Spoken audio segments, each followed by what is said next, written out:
Diving in on the NHL standings, the Sabres have actually made up some ground in the last couple of weeks. We'll tell you how much and how close they can get in the next couple of days. Coming up here on the Locked On Sabres podcast.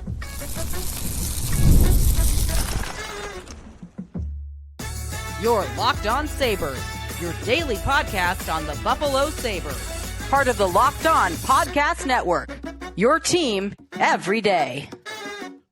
What is up, everybody, and welcome into this edition of the Locked On Sabres podcast. Thanks for making us your first listen every day here on the Locked On Podcast Network, the number one sports podcast network. You can listen to our show wherever you get your podcasts. That includes Spotify. It is Spotify Wrapped Day. Also, Apple Music has something similar as well. So if you listen on either one of those platforms and you're getting those numbers today, how many minutes listen, where the show might rank in your top five, if it is in your top five, send that along. We'd love to see that. And if you're in the text club, you could send it there as well. Twitter. Thanks to everybody for listening throughout the year. Another great year, even though we did not get a playoff berth. And eventually we will get one of those, hopefully. So Spotify, Apple Podcasts, Odyssey, wherever you may get your podcasts. You could also watch the show on YouTube. Reminder there, like and subscribe if you enjoy it there.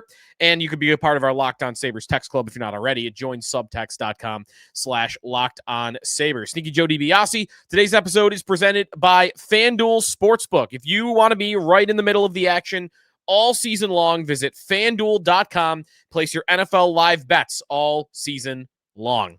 We are talking to you on a game day. We got a Sabres and Flyers matchup, the first of a bunch of road games in a row for the Buffalo Sabres. They will go out west following this game. You get one in the East against an Eastern Conference opponent that at the moment sits in the final spot in the playoffs by wild card, the last wild card spot. The Sabres are actually closer to two Atlantic Division spots, and we'll get to that coming up here. So if you are listening before the game and you want a full preview on what Philadelphia is all about and my bet of the night coming up, you could stay tuned for the second and third segments of today's show. First segment, though, try to make for everybody. If you're listening tomorrow morning as well, and tomorrow, of course, we will be talking to you about tonight's game. So all that coming your way in the next 24, 48 hours here on the Locked On Sabres podcast. This is a big game tonight, and it's a big game for psyche, and it's a big game for Sabre fans feeling like that their team is in the race because they really are one win away from, I believe, everybody being on the same page of, okay, yeah, they're in it. They're in the race. I don't know how many people would say that right now because you open up the standings and you look at where they sit. They're 11-11-4. And at the moment, that is only better than one team in the conference. Florida is the only team that's below the Sabres. They've lost 3 in a row. Now, by points percentage, Sabres and the Panthers are the same, 500 on the season, 500 points percentage, an 82-point pace. However, it can change in an instant. Now, they won't climb over a lot of teams with a win over Philadelphia. They would only climb over Toronto tonight with a win. But more for me, more important tonight if they are to win, and tomorrow if they are to win, than the amount of teams that they will have to climb over. Because that number will still be 5 teams outside of the playoffs at the moment. But I'm not even paying attention to that. At the moment, this is to make myself feel better, but also I think it is a better target for making the postseason. At the moment, am just looking at the division.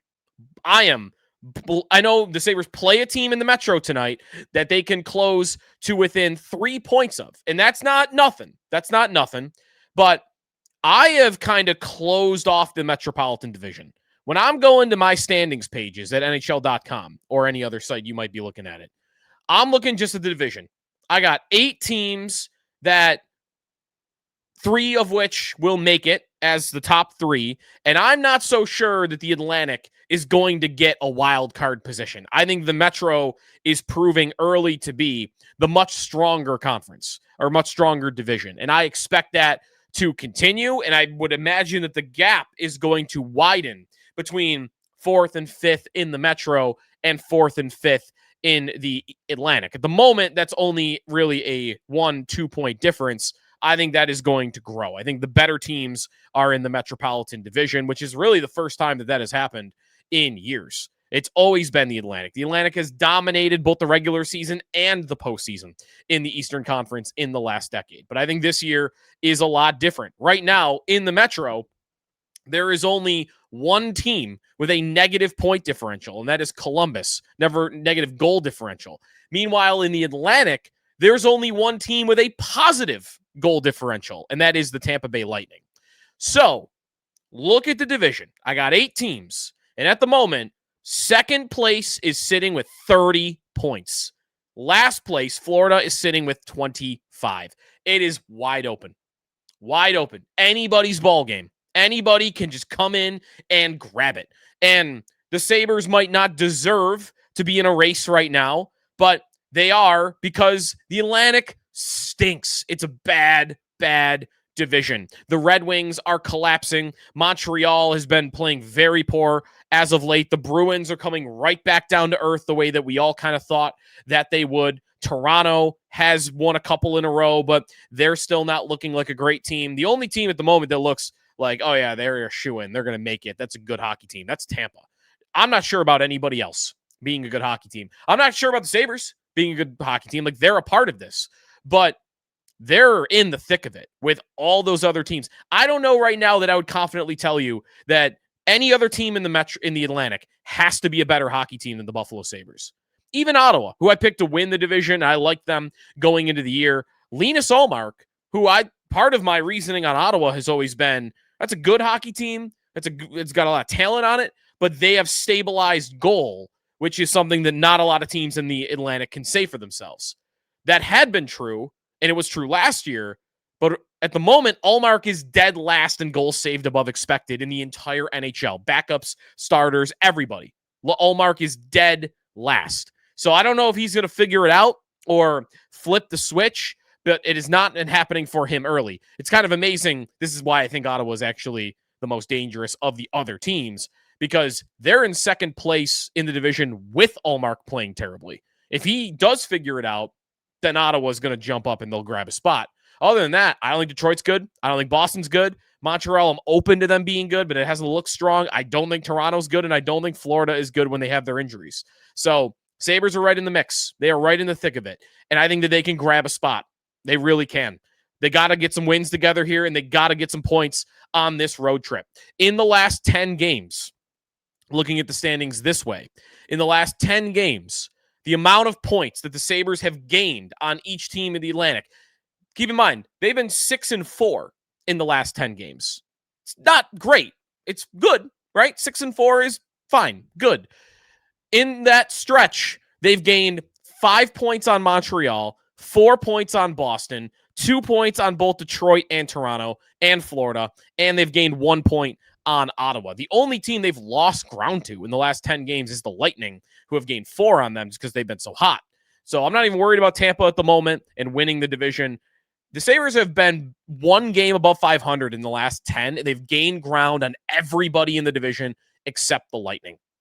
You do that again next week, you go 6-4 again. Like, the bar is low. That's a big part of my optimism at the moment. It's not what they're doing. I'm open to them being good, but the bar isn't high. 91 points is the current pace for second place in the Atlantic Division. That's bad. 91 points. Now, had a little interaction with somebody on Twitter a little bit earlier on, and we were actually together kind of figuring out, and I was looking at the math of it, as the Sabres are, again, in a pretty good shape. Second and third in the division, 91 points. That would be, for the Sabres, to get to 91 points, 65 points in 56 games. Okay? 65 points in 56 games. How much is that? Well, when you do the math of it on the course of the entire year, how do I get to 91 points? That'd be a record of 30, 21, and 5. 30, 21, and 5. I think that is very doable. That is only 4 games above real 500. Really. 30 wins out of a remaining 56. you can do that and get some loser points along the way. That is manageable. And you're not automatically going to make the playoffs if you just get to 91. Maybe there's another team that'll jump up higher than that. But I'm not so sure. I think 91 could really do it. And that's a record that the Sabres, I think, are absolutely capable of. So we'll see if they start that off tonight against Philadelphia. We really should have a countdown. I'm going to do that. 30 wins from here to the end of the year. The 30 plan. It's tough because there's so many of these, right? And we talked about this the other day on the show. Lindy's5.com is one fan who had made a site that kind of made sense on Lindy's thing. There was the 10 game segment thing that happened at the end of last year. I said earlier last week that I just want to jump over a team a week. You could do that. There's a lot of different games you could play. 30 wins from right now till the end of the year. Make it 29 tonight against the Philadelphia Flyers.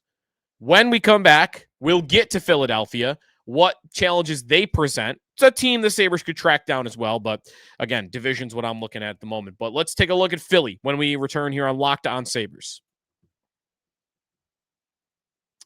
Today's episode of the Locked On Sabres podcast is presented by DripDrop. So when you're hydrated, everything just works better. Your focus, your energy, your mood, even your skin. That's why you got to use DripDrop. It is doctor-developed hydration that'll keep you running at full power no matter what your day looks like. DripDrop isn't just your average sports drink. It delivers 3 times the electrolytes and half the sugar of leading brands using a science-backed formula trusted by medical professionals, firefighters, and over 90% of top college and pro teams. If DripDrop is a part of your daily routine, you will notice a difference. You mix a pack in the morning, or maybe after a midday slump, or during a midday slump, you throw a drink in. It tastes amazing. Your go-to flavor, I would say one of the berry flavors is always my favorite secret weapon that can keep you energized throughout the entire day. So right now, DripDrop is offering listeners of our podcast 20% off your first order. Just go to dripdrop.com, use the promo code LOCKEDONNHL. It's dripdrop.com, promo code LOCKEDONNHL for 20% off. Stock up now before we get rolling into the winter here, and keep your body and mind performing at their best with DripDrop. Back here on the Locked On Sabres podcast, the Sabres and the Flyers. This is a TNT game tonight, a 7:30 puck drop in Philadelphia. And the Sabres are playing a team that has a new leader at the pack, at the top of the heat, and that is Trevor Zegras. Trevor Zegras on the season, 25 points in 25 games. He is number 1 on Philadelphia by 5 points. This is a player that got traded in the offseason, Ryan Poehling, and a second-round pick. Not a lot for Trevor Zegras, who had been on the trade market seemingly for years.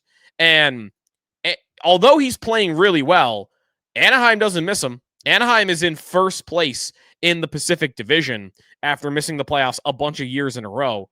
I bet they're probably talking about right now the old addition by subtraction line of thinking, which is that we just needed to move on from this guy, open up a spot. I'm not really sure how they think about it. It was clearly a needed change of scenery, though, for Zegras and the Ducks. He never really had a great relationship with the Ducks. There was always stuff about his contract and whether or not they were going to pay him and what he was worth. And then he was on the trade market, and then we thought he was getting traded, and then he wasn't, and then eventually he did. Like, it was just a long, drawn-out situation between him and the Ducks. It seemed like it was always inevitably going to end. So they took not a lot, and part of that was, as all of that was happening to Zegras, he really declined as a player. I mean, in the 88 games he played in his final 2 seasons for the Anaheim Ducks, 47 points. He just didn't do much. 18 goals and 47 points in 88 games those last 2 years. Again, kind of falling apart as a player. So he gets the buy low trade for Philly. Nice move by Danny Briere to take a shot on a really talented guy that has found a nice role here and a higher role with the Philadelphia Flyers. Again, like on how long he's been on the trade market, I looked. The first time we did a podcast on Trevor Zegras and whether or not the Sabres should trade for him was in 2021. It was only his second year in the league. And that was 4 years ago that we talked about it. So he's the guy to watch out for the Philadelphia Flyers tonight. Some of their other key pieces on the season, one of which they are going to be without. Tyson Foerster. He has 6 goals in his last 7 games, but he has a upper body injury, and he's out like long term. Like we're talking months that he is going to be out. So no Tyson Foerster. So that's a bit of a shot that they take in their top 6. Also, old friend Rasmus Ristolainen is also not playing at the moment. So we'll see. He got injured in the spring. How long he's going to end up being out, I don't believe. No, he hasn't played a game yet this year because it happened in the spring. So otherwise, what Philadelphia's got going on, Travis Konechny is a good player. Owen Tippett has been a pretty good goal scorer in the last couple of years. They got some good guys.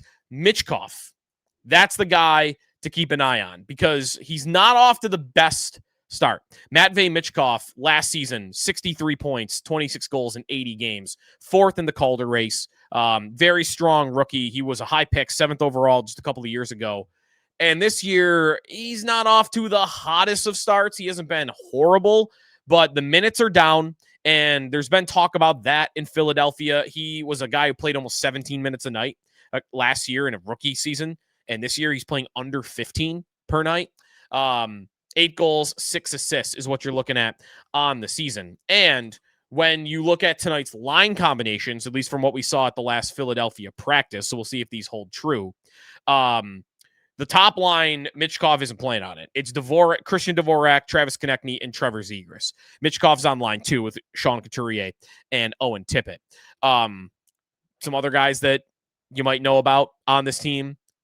Nick Delorier, still hanging around as a fighter, and we'll see if he ends up playing tonight. He was taking regular line rushes this morning, so I expect him to be in the lineup. And then in goal could be a good story for tonight because Daniel Vladar has been he's been more of their starting goalie on the year, and he's played better than what they've had otherwise. 16 games for Vladar, a .906 save percentage.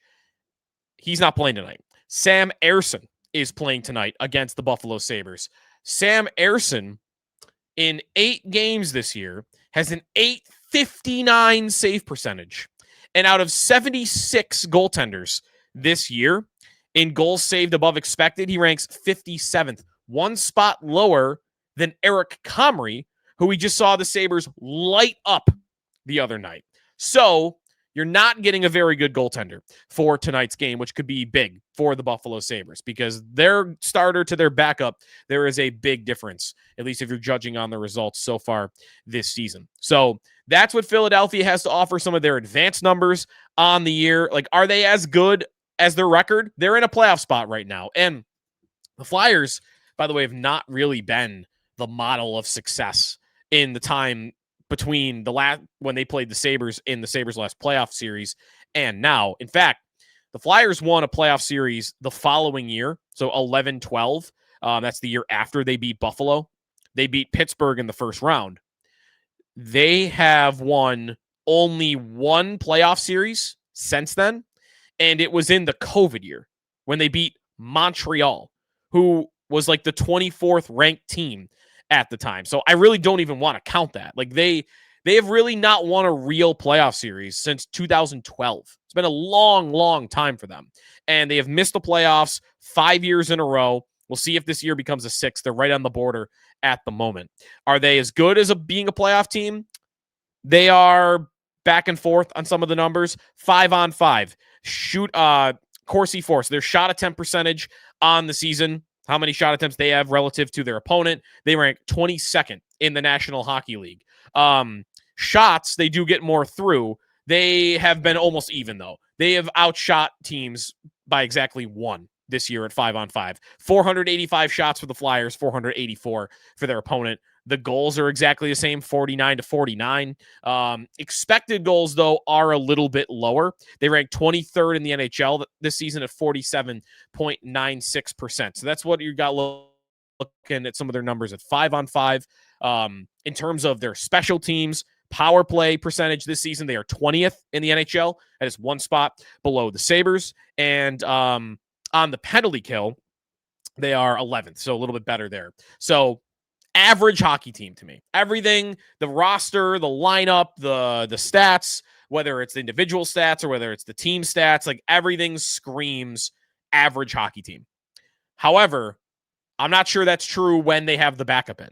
When Ersson plays, I don't know that you should treat them like a average hockey team. I think the Sabres could very well be favored in a game like this. They are not. But with that goalie playing tonight, I think the Sabres have a very strong chance.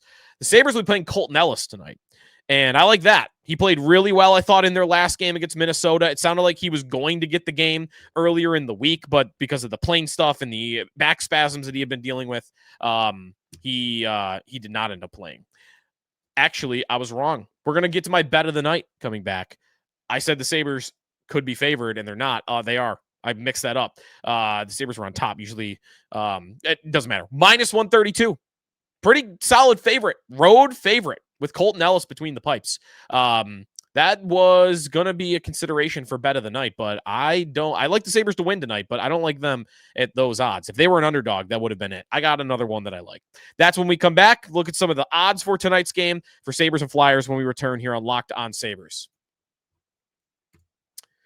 Today's episode of Locked On Sabres is presented by FanDuel. When we get to my bet of the night and all the odds for this game, everything's going to be courtesy of FanDuel Sportsbook. It's not just hockey, football, basketball, everything. NFL Sundays are moving fast. One big play that'll suddenly change everything. And that's what makes live betting with FanDuel so exciting. You're not just watching the game, you're reacting to it in real time. With FanDuel, you can place bets as the action is unfolding. Every drive, momentum swings, every highlight moment. Live betting is at its best when the game starts to shift, a receiver getting hot or defense tightening up, momentum flipping after a turnover.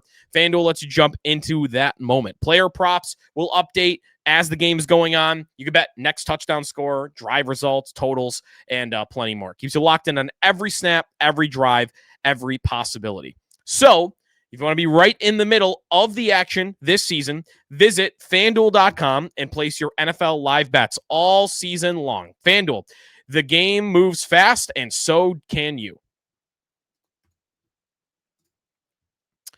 All right, Sneaky Joe DiBiase back here in the Locked On Sabres podcast.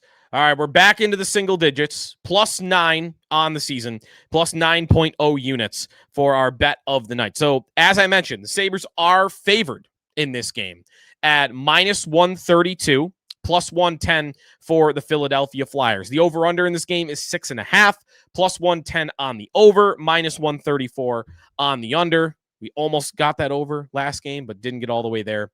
Some of the anytime goal bets, Josh Norris really climbing in the odds, as you probably would expect, right? Like, people are going to want to bet Josh Norris after the game he just had and excitement on that front.